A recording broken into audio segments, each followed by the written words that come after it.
The Doctor Who Alhambra Podcast. Real Doctor Who fans with real Doctor Who opinions.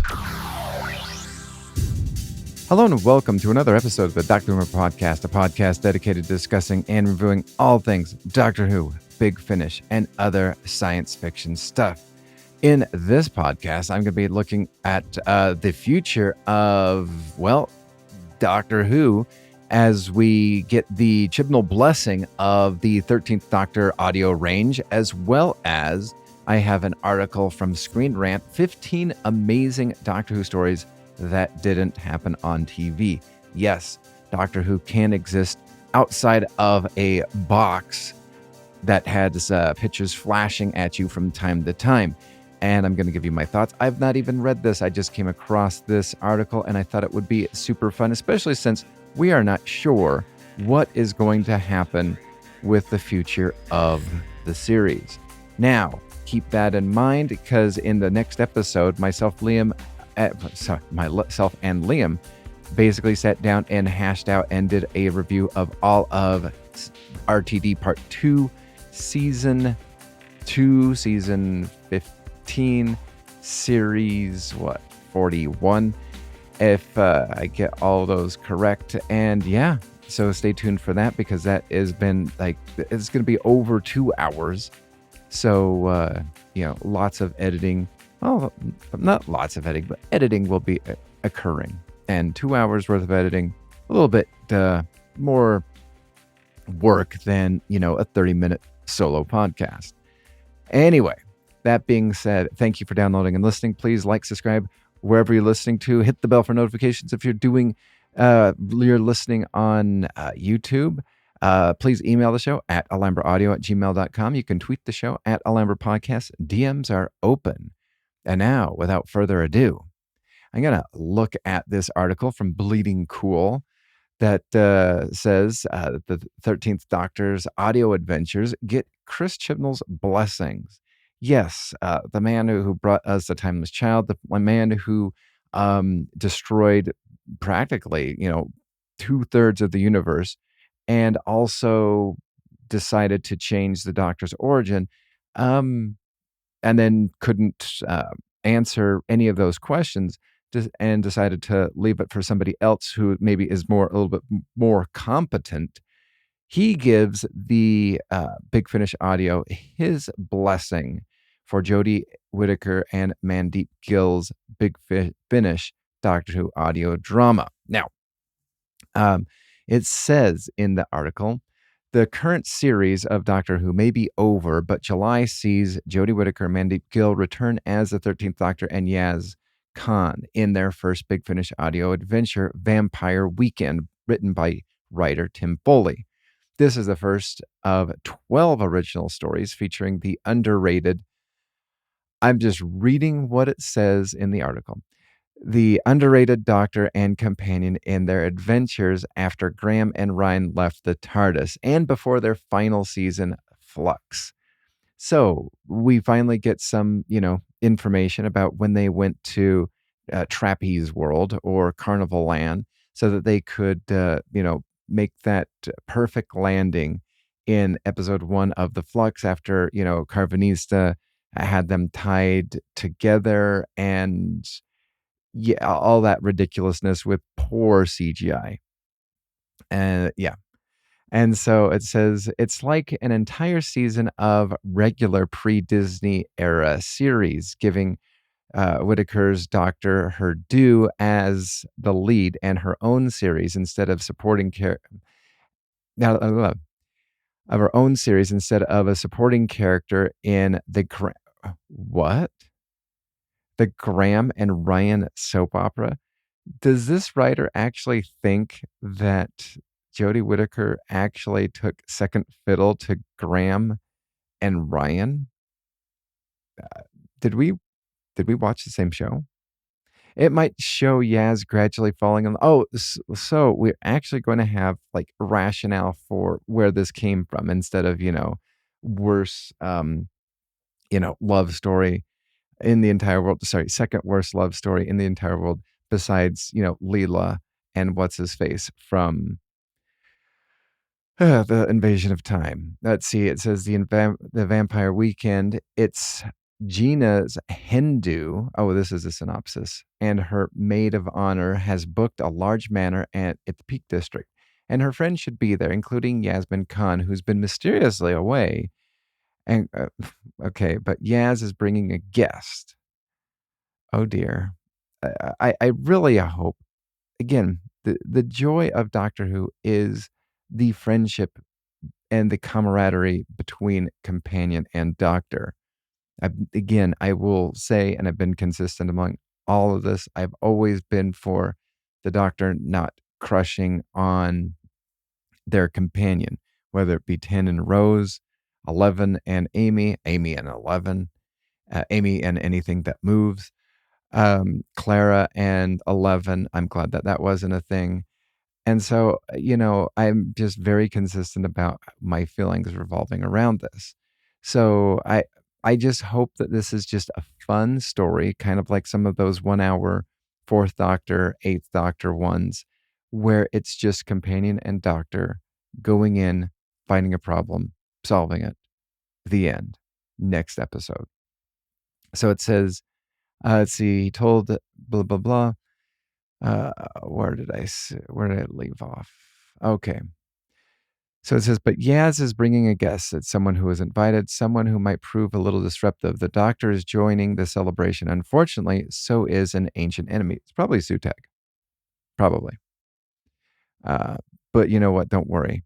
He'll just kind of, go into the doggy door of the TARDIS and just wait his turn for a little while longer. It says former showrunner and creator of the 13th Doctor, Chris Chibnall, gave his blessing to Big Finish to create new stories with her. He told Big Finish Vortex magazine, yes, that's why I wanted them to come into their first scene influx like they do. It's to say time has passed, but you don't know how long. Really. You would have thought that you would have done the same thing for Series 11, Series 12, whereas each episode almost comes back to back. I think, that's some creative writing there, Chris, but, press X to doubt. Let's see. It's one of my favorite sequences, he says. We really shouldn't have been able to do it on our budget. You didn't. The Doctor and Yaz have obviously been having a lot of fun. Yes, Carnival Land was fantastic. Yeah. Oh man, wouldn't it be great if they went to the greatest show in the universe or whatnot and had to, revisit. Oh, I don't want to revisit. I was just thinking Carnival Land and, the tent and the evil demon clown from Greatest Show in the Galaxy. But yeah.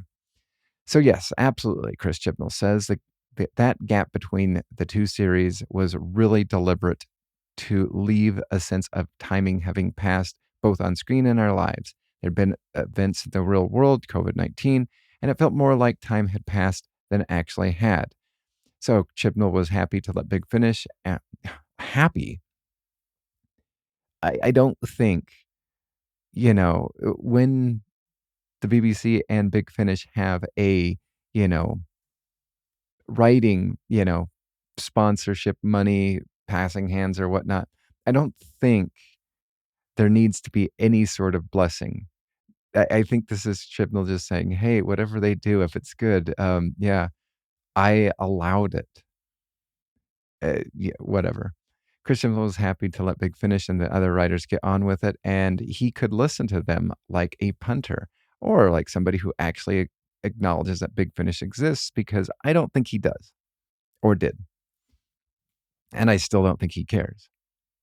I don't want to know what the ideas for these audio episodes are. I love not knowing. Really, that's exactly how you did every single thing with the fans. You let us not know anything, and you said that it was so maybe this is how he rolls.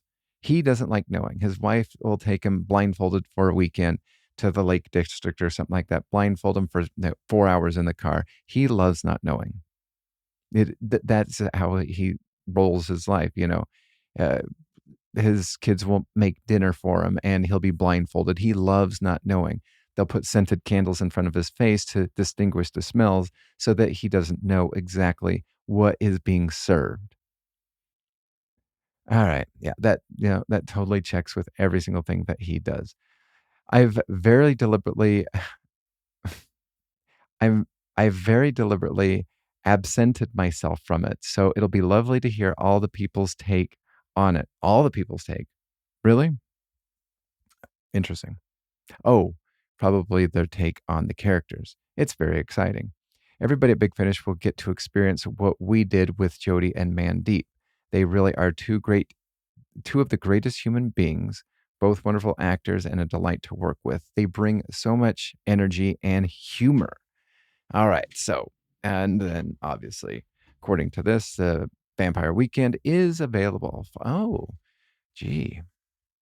I wonder how I'll have to talk to Liam about this because whew, Vampire Weekend, Ancient Enemy. Oh, oh, that might not make him the happiest, but yeah, that's interesting. Probably definitely be sitting this one out. It'll be interesting to see what the fans of the timescales have to say on that, as well as other people in the X, maybe even the Doctor Who. Did I say Doctor Who magazine? Anyway, that being said, I'm going to go into the next one, which is a Screen Rant article. 15 amazing Doctor Who stories that didn't happen on TV. So this was published a while ago, but I just barely came across it, and I thought it'd be super fun to look through it and give my thoughts on it, especially since because, who knows when the next time we see Doctor Who on TV, and I think that that's going to be quite interesting.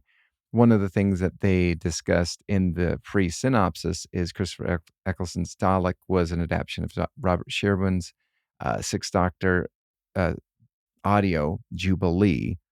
And so it's going to be quite interesting to see. It says Doctor Who TV adaptations of novels, comic strips, and audio dramas barely scratch the surface when it comes to the show's expanded media. 265 original novels featuring the first 8 incarnations of the Doctor were published between the show's cancellation, long hiatus, and its resurrection in 2005. So, yeah, referencing the wilderness years. So, comic strips, audio dramas, and novels. All right, so let's go through this. Number 15, the 5 things the Doctor does in any worrying situation. I've not heard of this.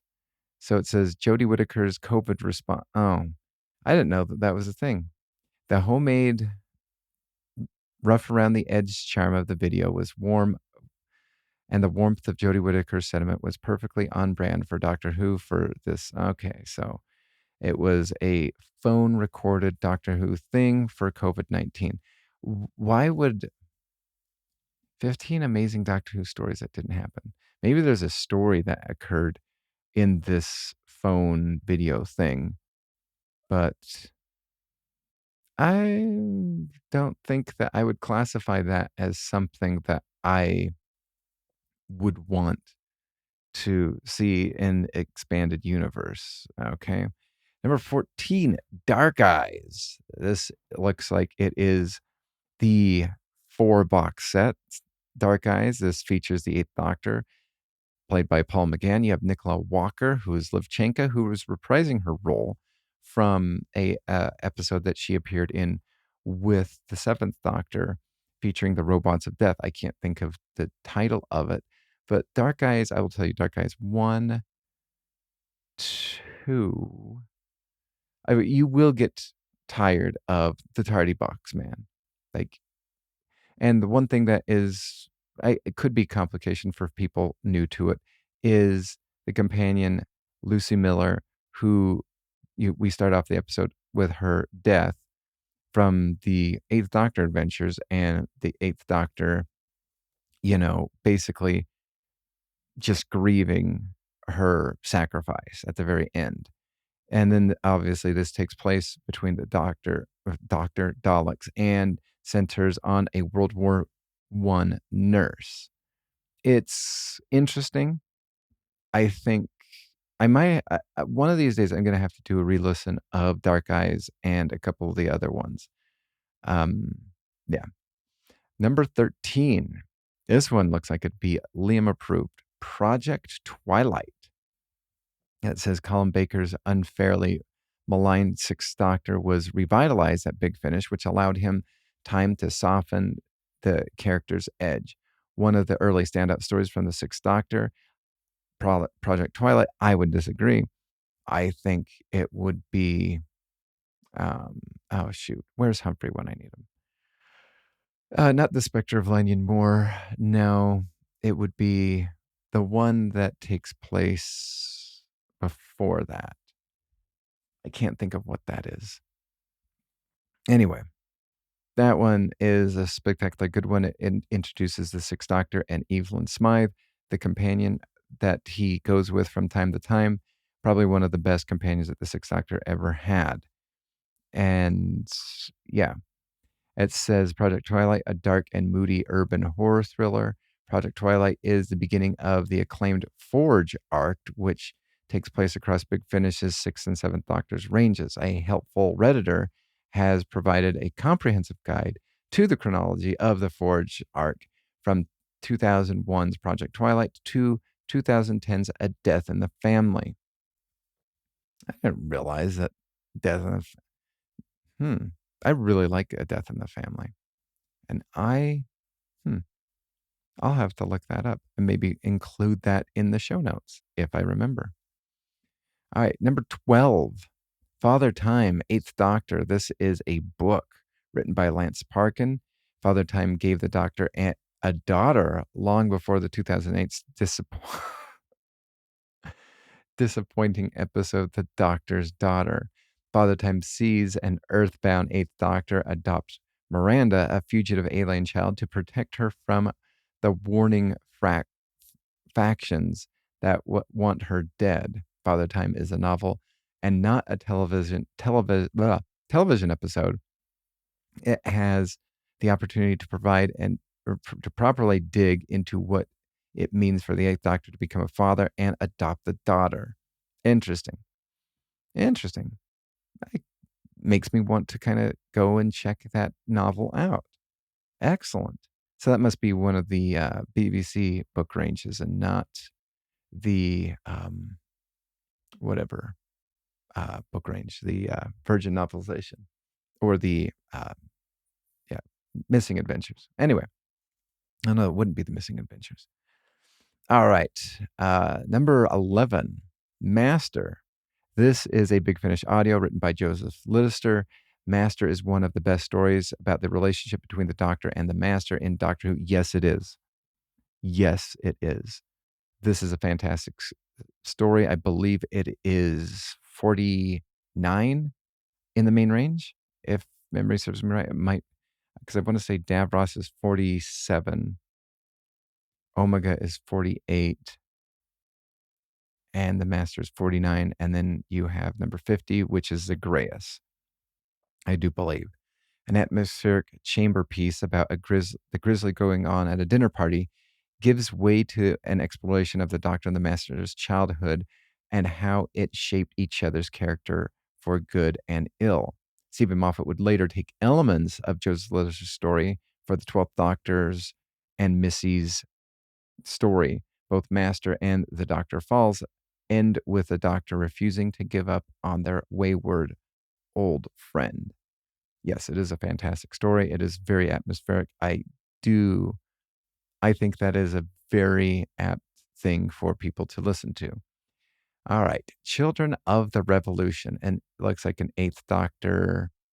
Is it an 8th Doctor comic strip? It says Children of the Revolution ran in Doctor Who magazine between the 13th of December 2001 to the 2nd of May 2002. The 8th Doctor adventure was a sequel to the Patrick Troughton's Evil of the Daleks. Interesting. Reuniting the Time Lord with the humanoid Daleks that he helped create. Scott Gray's script does some fascinating things with the Doctor's oldest enemies. I want to review this for the podcast. I'm going to have to find this and give it a review because I do struggle with Evil of the Daleks. I think it's super slow. I never disliked it in audio format, but when they animated it, I really struggled with that. All right. Number 9, Sympathy for the Devil. This is an Unbound story from the Unbound universe from Big Finish.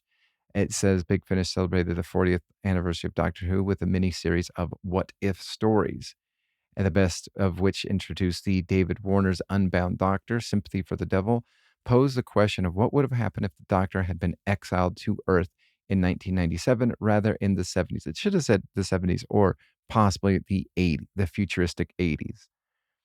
I think Sympathy for the Devil is pretty good. It, connects the David Warner Doctor up with the uh, Brig, which is quite interesting. Uh, I wouldn't, I don't think I'd put it on here, but I'm telling you, I'm glad it's not Deadline. I struggle liking Deadline. Number 8, Chimes at Midnight, one of the probably most heralded Big Finish stories of all time, probably only next to the, the Dalek, or the Cyberman one, Spare Parts. So the Chimes at Midnight is an Eighth Doctor story with Charlie Pollard, the Eighth Doctor's companion. It is probably one of the strongest audio dramas Big Finish has done at all times. I think the first 3 episodes of it are fantastic. The 4th one, I think, is where some of the weakness comes in, but you know what? It still stands, and I think it is correct. All right, number 7, Doctor Who and the Iron Legion. This is a Big Finish audio adaptation of the classic Doctor Who comic strip written by Pat Mills and John Wagner. And this features the 4th Doctor stumbling upon an alternate Earth where the Roman Empire advanced into a galaxy. It was the first ever story published in the pages of Doctor Who Weekly and had a level of scale and ambition that would be impossible to realize on TV, even with the increased budget from Disney Plus. Mills and Wagner nail the characterization of the 4th Doctor, making the whole adventure an utter joy. So it looks like they're not saying the audio adaptation, they're saying the actual story found in Doctor Who, Doctor Who comic strip. Interesting. Number 6 is one that I was actually expecting to be on a list. This is probably, if you are a Doctor Who book collector, this is one of the holy grails that people are trying to go after. It is the last, I believe, one that was printed before BBC Books grabbed it. And this is Mark Platt's Lungbarrow. It is, it says Mark Platt's Lungbarrow began life as a pitch for a televised Doctor Who, but producer John Nathan Turner nixed the idea because it revealed too much about the Doctor's origin. Interesting. Good job, JNT. Glad somebody, did something like that. Platt eventually got to realize his vision of the Doctor's familia home and Gallifreyan origins in the final 7th Doctor novel of the Virgin Adventures range, a rich Gothic fantasy that draws comparisons with Mervyn Peake's Gormagast. It's a fascinating take on the Doctor's mysterious origins. The novel has been the stuff of legends and fetches a hefty price tag on eBay, thanks to its position in Doctor Who canon. Yes, that is probably, I've never read it. It is constantly, the BBC has released a free ebook version of Longbarrow on their website in 2003, according to a note in this Screen Rant article. Interesting.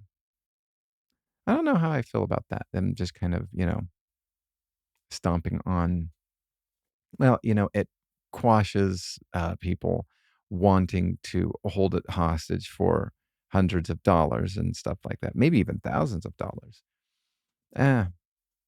One of these days. Number 5, The Flood, an 8th Doctor story written by Scott Gray. So this, again, is one of the comic ranges.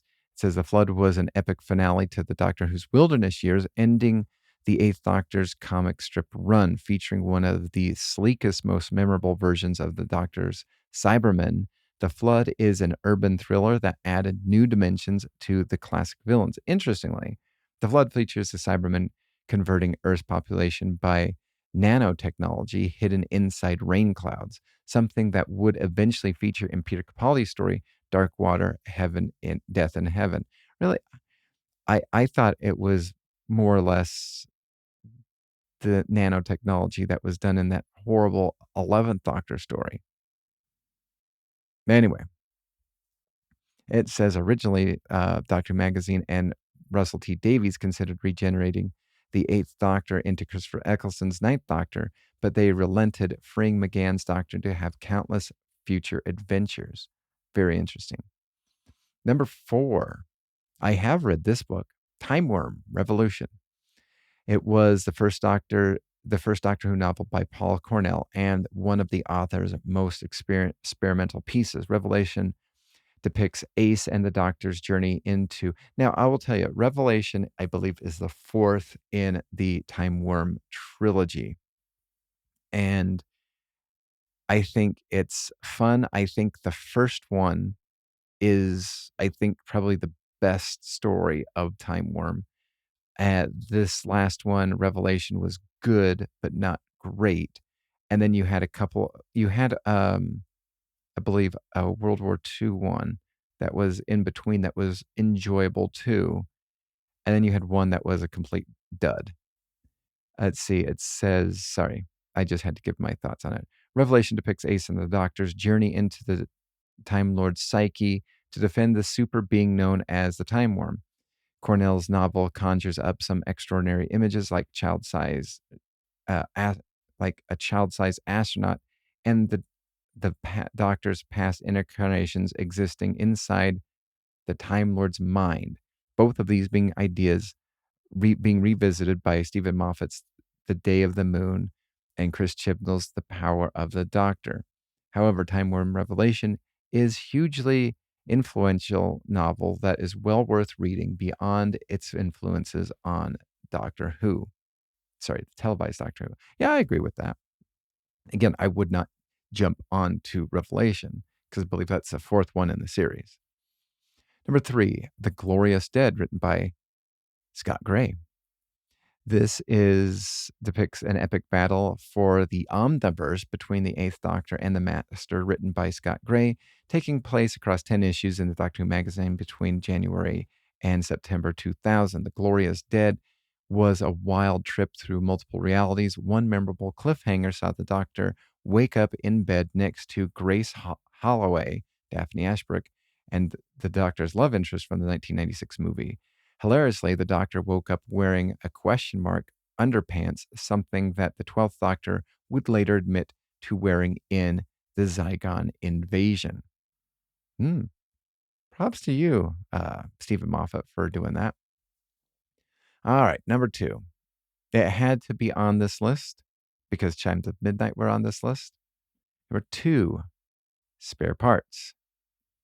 It says televised Doctor Who had adapted elements of Mark Platt's Spare Parts, depicting the 5th Doctor and Nyssa witnessing the birth of the Cybermen on Mondas. It's an utterly chilling story. Yes, it is. And it resorts to proper body horror to Doctor Who's second best monster. Spare Parts also acknowledges the death of Adric by having the 5th Doctor and Nyssa clash over interfering with the Cybermen's origins. Spare Parts is an exceptional audio drama that remains one of Big Finish's finest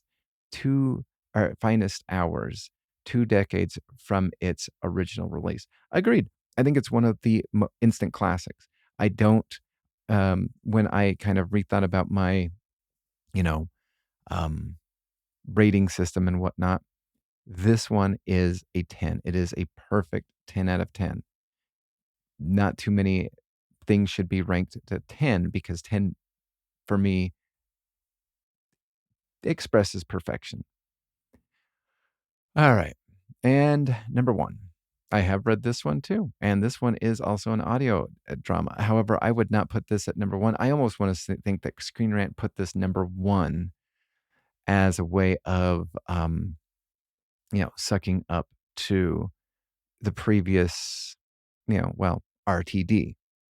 So number one is Damaged Goods. This is written by Russell T Davies. I did own this book. I read it. I sold it. I do have the audio drama. I think the audio drama is a lot weaker compared to the actual book, but I feel as though that they kind of had to keep a lot of things a little bit more family friendly. It says the Virgin novel, The Virgin New Adventures, Damaged Goods was written by Russell T Davies, his first officially licensed Doctor Who work, published in 1996 and set predominantly on the English housing estate. Damaged Goods prefigures many of RTD's innovations as Doctor Who's showrunner in 2005. One of the key plots in Damaged Good is a baby being abandoned on Christmas Eve, something he would revisit in the 2003 Christmas special, The Church on Ruby Road. However, Russell T Davies' novel is far darker and more grown-up take on his version of Doctor Who, which is why he declined an offer to republish the novel while he was showrunner. Yeah, it is far darker, and I totally agree with that. So that is Screen Rant's top 15, what is it?